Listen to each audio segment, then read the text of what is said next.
Well, folks, we have a huge scandal that is coming out of the Minnesota Senate race in 2024.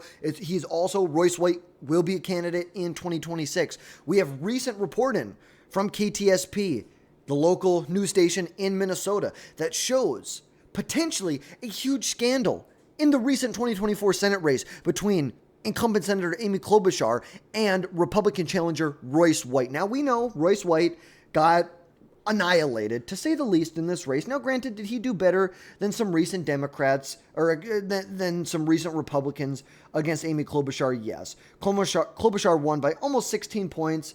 Go back to 2018, she won by about 24 points. Go back to 2012, she won by about 34 points. So relatively, it's a pretty close election, but it was also a presidential election. A lot of other factors that went into this outside of just that Royce White is at the top of the ticket. Now, we know that Amy Klobuchar easily won re-election by 16 points. Well, Kamala Harris, she only won the state by like 4 or 5 points, I think. She only won the state by 4 points. And now we have campaign finance reports coming out from Royce White's 2024 Senate bid that shows that he spent close to $1 million in donor money on credit card fees. Credit card fees. This was uncovered by Tom Hauser with KTSP Eyewitness News. And he did have an interview, and we're going to listen to part of that interview here in just a second with Royce White, where he is defending spending more than $1 million on credit card fees, which was nearly 70% of the $1.43 million in operating expenses that Royce incurred during 2024 campaign against Amy Klobuchar. You just have to listen to this. Now the report is going to go from mid-2023 to the end of 2024, where his campaign raised nearly about $1.6 million, and how he spent almost $1 million on credit card fees. Let's take a listen to this. It's the first question right off the bat.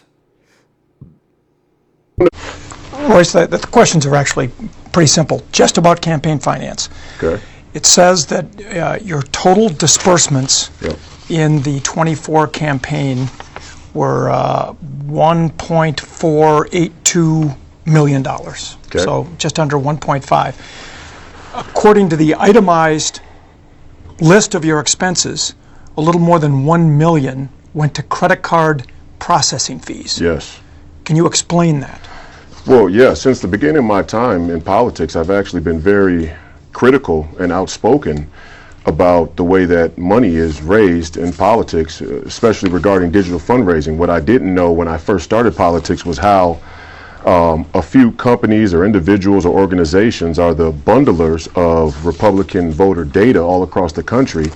And candidates are forced to either buy these bundled lists of emails up front at a pretty high cost, or they can do what you would call a rev share model, which is, in my opinion, and I've said a number of times on the record, completely a gyp for the average American voter. However, and why I say that is, some of these deals end up being 85-15%. So for example, if a Republican in Nebraska likes a Royce White in his message, he gets an email, and it's Royce White, ultra MAGA candidate, and he donates $100. 85% of it is usually going to the guy who bundled that data. And so when I ran against Ilhan in 2022, I was unwilling to even participate in that. In 2024, somebody who was much wiser than I am about the whole process basically let me in on the strategy of using that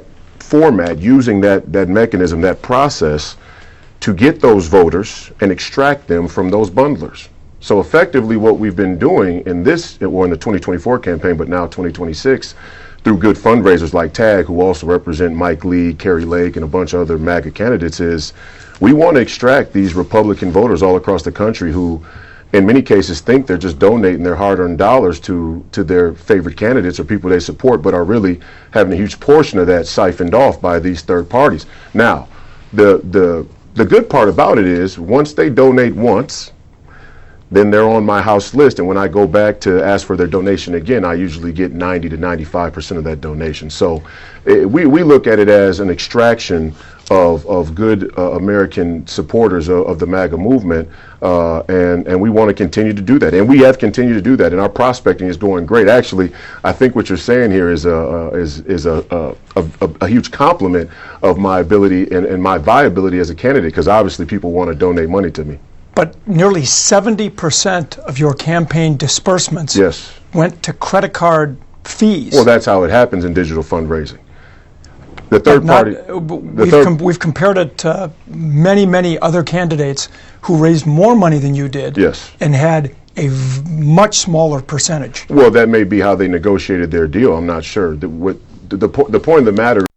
That is literally the dumbest thing I've ever. That's how they negotiated the deal. If you negotiated a deal where you get to keep 15% of the total funds that are donated to you, you are a complete moron. I'm sorry. I like, just to be honest, that is the stupidest thing. He makes a very good point. There are a lot of corrupt practices when it comes to fundraising. Do not get me wrong. I totally agree with what he's saying there. There are some corrupt practices, but I do not buy into the idea that it requires that you have to spend 70% of the total money that you get in order to pay these data bundlers off. When it wasn't even, it's like, it's not even, how would you say this, accounted for as for a data bundler.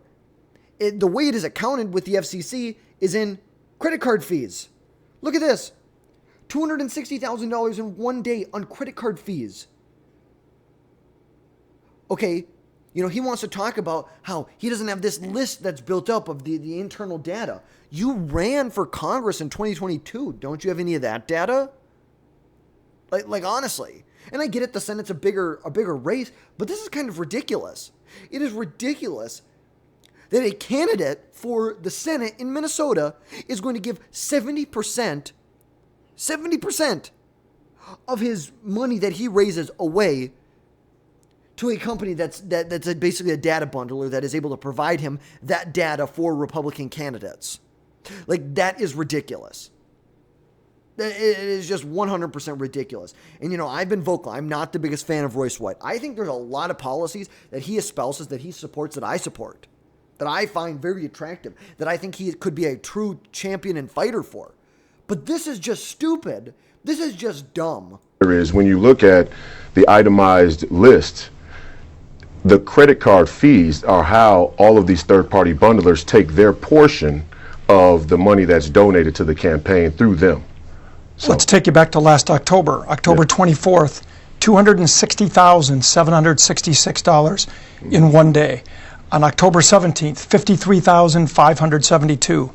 October 18th, $123,000. Tom, you're saying the same That's thing. That's $500,000 in 8 days. Tom, you're saying the same thing. In 8 days. Tom, you're saying the same thing. When WinRed sends you money, and if you have big fundraising days for whatever reason, usually it'll happen for some type of, oddball story in the media, like Amy Klobuchar saying whatever she was during that campaign, and Republicans all across the country want to donate to you. They donate usually in big chunks. Not big chunks, but they donate to you at once in a big swarm. And then those people who bundled that money, those third-party people, are going to take their credit card processing fee or their portion right off of the top. Before when it hits WinRed, our fundraising platform, before it gets dispersed to me, it's dispersed to them. And like I told you, 85% of the money goes to them, and I've been critical of that from the beginning. WinRed says they get 3 to 4%. If somebody donates $100 to you, you get 97, roughly, maybe 96, and they get $3. Yours almost has that flipped. You're giving them like 95 to 96%. WinRed? According to this. And this is what I don't get. If this was the standard across the industry, which I'm sure, does WinRed take more money than just that basic processing fee? I assume they do. But this would be a big, why don't we see this on a larger scale? Why don't we see it with new congressmen who have never run before, or new senators who have never run before? Why don't we see this same thing happening with them? Why don't we see freshman senators, freshman congressmen spending 70% of the money that they that they're raising on credit card fees for a big processor like this, who is supposedly bundling the data. Like, yes, I think it's great we fight against that. That's awesome. But why don't we say, like this is not normal? And he's saying, just keep listening for just a couple more minutes. Hear me out on this. This is money you're giving to them. Tom, you think this is like a gotcha moment. I'm telling you, I just explained it. Let me walk you through it again. This, first of all, I've been critical of it from the beginning. I've been in public, I've been at speeches, I've been on the stump, which I don't do stump speeches, but I've been on the stump. I've been on my podcast, I've been on other people's podcasts saying the way that Republican Party money and Republican candidates have to raise money is a scam. Now, I don't think it's just a Republican scam. I think the Democrats do the exact same thing. But my point is, I'm against it. However, what I've come to the conclusion is when major donors won't give you money because you're not a globalist scumbag candidate, you're forced to find a way to connect with the grassroots in these fundraising mediums, whether it be digital or mail or whatever the case may be, in order to get to the people who support ultra MAGA candidates, or let's say candidates who disrupt the status quo. These third parties are forcing candidates into deals where they're taking that data and information and they're doing 85-15 splits. So that's why the money that I raise compared to the cash on hand is always going to be lopsided, because they're taking 85% of the money donated. Why does And that's not uncommon, actually. That's the standard, actually. The reason... No, it's actually not the standard, because why don't we see that with other congressmen or senators? Why don't we see... There's maybe a case you can make with Matt Gaetz, like a one-time thing. Show me, how is this the standard? Where else has this happened? You want to claim that you have to be a globalist scumbag if you want to get fun, if you want to receive donations from these large donors. No, maybe you just don't need to be a crazy whack job. Like maybe that's just it. The reason I was so appalled when I first got into politics in 2022, and David was there with me, by the way, I brought a Ukrainian Jew because I'm so anti-Semitic. When I first set up WinRed and I started to talk to people about fundraising, I literally was in a shouting match with a third-party bundler, because to me 85-15 seems like an affront to the American people. But I then found out that this is the standard. So I've been speaking out against it ever since. But it is not the standard. It is. Tom You're Pete uninformed. Stauber, Michelle Fischbach, Brad Finstead.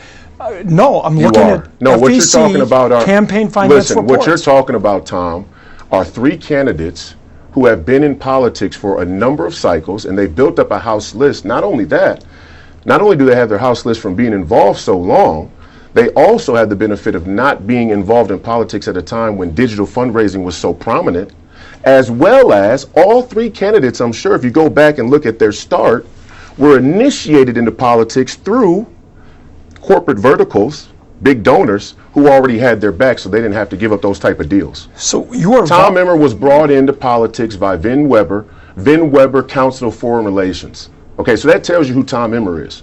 So when Tom Emmer decided to run for governor or House or whatever he decided to do, he had the type of support that would allow for him not to need to do these type of handicap sort of deals with these third parties. The Campaign Legal Center. But do you understand that you use three congressional members?